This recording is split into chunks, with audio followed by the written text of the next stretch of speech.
Hey guys, what's up? Nick here once again, and we're going to be doing a quick tutorial on green screening with Vegas Pro 17. So as you can see, we got a green screen behind me, and it's probably putting some random images or whatever behind me just to show you the example of the effect. This one should be pretty straightforward and easy to follow, so let's get right into it. All right, so first things first, we're going to go right into Vegas Pro 17. I already brought in the video clip that you guys already saw at the beginning of the video. And this is going to be one of the simpler effects you can do with Vegas Pro 17, surprisingly. So some people really did not know how to do this. I've been asked this a couple times in some of my tutorial videos in the comment section, like, how the hell do you do a green screen effect? Like, I have a green screen, I went on and bought one, but I can't figure out how to erase the background. So first thing is you want to obviously have your video clip. You want to have your video clip with your green screen. This is a pretty expensive green screen that my girlfriend got off Amazon for like 150 bucks from Razer, I believe, or it's Elgato. I can't remember the exact brand, but it lifts out of a base and it's easy to store and it's easy to put away, whatever. It's super nice. But you don't need something expensive like this. You can get a pretty decent green screen for like 30 bucks on Amazon that you just plaster on the wall or hang on the wall with a couple nails. Super easy, super convenient, and it folds up into a box pretty easy. So I'd recommend doing that, or you can even go the cheapest route, which is if you have a pretty big screen TV, because most people do have big screen TVs nowadays, is you can look up a green screen video on YouTube if you have a smart TV and just have that in the background and stand in front of your television. It can do the exact same effect. So but I recommend having a physical green screen in the room with you because one of the most important things that people overlook is shadows. And on purpose, I made it so you could see that this is a shadow behind me, obviously. And you don't want this necessarily when you're recording with a green screen. Now, we can try our best to get around this, but for the purpose of recording before you bring it into Vegas, you want to have a proper video set and you want to have a proper video recorded. And in order to do that, you're going to want lighting on both the left side of you, the right, and from above. And this will make it so you don't have any shadows on the background. It just makes your life a lot easier, and it'll definitely make the overall product look better. So once you got the video recorded, you got it brought into Vegas, the next thing you want to do is trim it. So we're going to trim out the beginning section here of me walking in. I don't think I made any hiccups in this video clip. We're all good. And then it's just me ending the video. So we're going to cut it off right there. And S is in Sally to cut the clip. Right click, delete. And there we go. So we've trimmed it. Now what we're going to do is we're going to use the event pan / crop window to cut out these two sides or basically zoom in on the image, right? So we're going to go up to this little pan / crop window on your video clip. And then for this instance, I just want to see what this looks like. We're going to uncheck the size about center and the lock aspect ratio buttons so we can bring this in. So as you can see, it created these black bars now, but we don't want that. So what we're going to end up having to do is I'm going to right click and restore. We're going to recheck the size about center and the lock aspect ratio, and we're just going to have to zoom in. Obviously, it's not going to look super great because it's going to cut off some of my body, but at least we won't have any of those side marks and the entire background will be green now. So this essentially is what it'll look like. And there we are. So that's pretty much it. Just make sure your entire body is, in front of green screen the entire clip. Now, once we got your clip ready to go, we're going to remove the background by going into the Video Effects tab, and you're going to go down until you see Chroma Keyer, which is right here. And we're going to look for the green screen because that's what we have in the background. If you do have a blue screen, obviously you want to use the blue screen model, but we're going to use the green screen and drag that down onto the clip.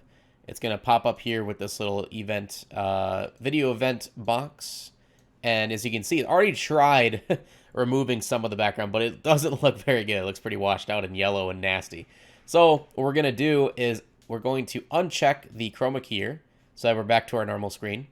We're going to go to the color option here, and we're going to click on the little pipette tool. And we're just going to click somewhere on our background. And that will find the exact green that we have in our background to make this look a little bit better. We're going to recheck the chroma key box. Already looks better, but still not amazing. And we're going to use the low and high threshold sliders to fix our background. It's obviously going to depend on your image versus mine, what looks best, but this is what mine's going to be. So we're going to turn up the low, turn down the high. And you basically just want to fluctuate with this until it looks good as it can, really. And we can also mess with the coloring too of our background. And as you can see, it's a pretty drastic change when you move around the cursor on the color. So right there, that actually looks pretty good until we get it like perfect as possible. Maybe like right there.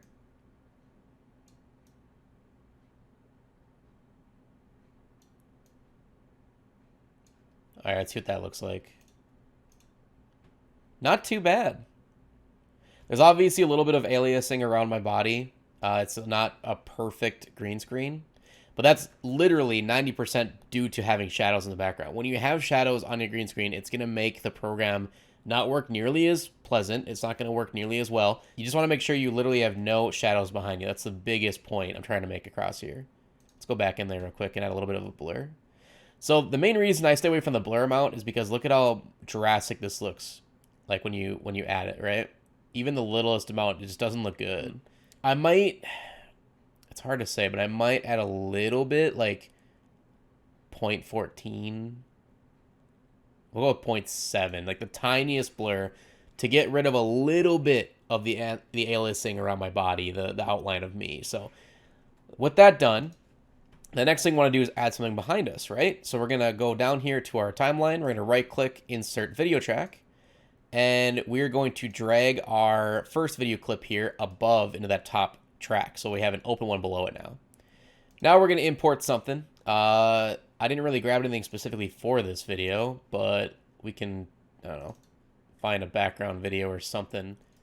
All right, so I grabbed a video clip and I grabbed just a still image. So we'll do the still image first because these are a little bit easier to work with and they look better essentially for a green screen. So we're just going to drag it down underneath our video clip. I'm going to let go and you'll see there's black bars. It might work right away for you. If it doesn't, it looks like mine, you're going to want to go to right click on the picture, go to switches and go down to maintain aspect ratio and uncheck that.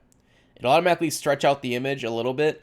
The other way to do that, to fix it, if you don't want to stretch out the image, is you can just go in the event pan/crop and zoom in manually. But I'm just going to leave mine alone and just stretch it because it looks fine.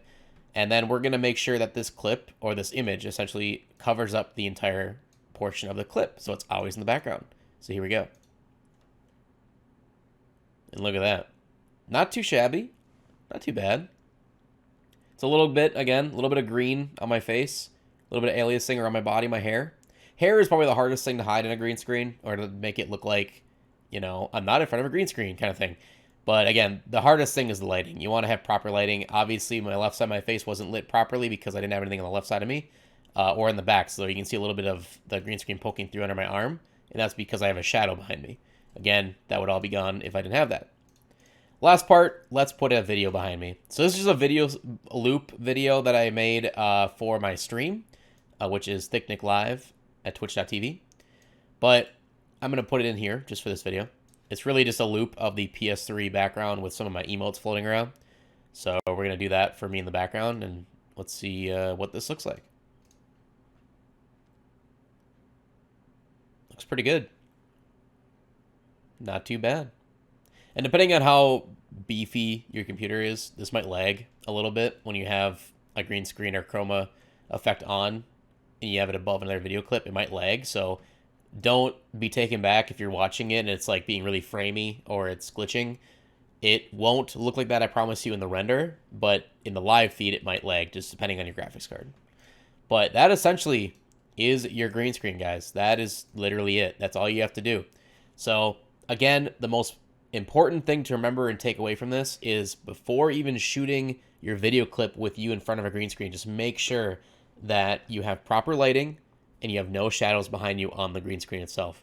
But that's pretty much it. So if you guys like this tutorial, please leave a like to show your support. It truly means the world. Subscribe if you haven't already. Make sure to hit that little notification bell so that you get notified whenever I upload, because YouTube really sucks with their algorithm right now, and it hasn't been putting my uploads in people's sub boxes, so truly it helps. If you have any suggestions for a future tutorial that you'd want me to go over, or something you just can't figure out, please comment below. I might even shout you out in my newest tutorial video. I would love to see any suggestions you guys have, and I've been loving all the support you guys have been giving this channel lately. It's been amazing, so thank you guys so much. Like, truly, from the bottom of my heart, thank you. Hope you guys have a wonderful day. We'll see you next time. Peace out.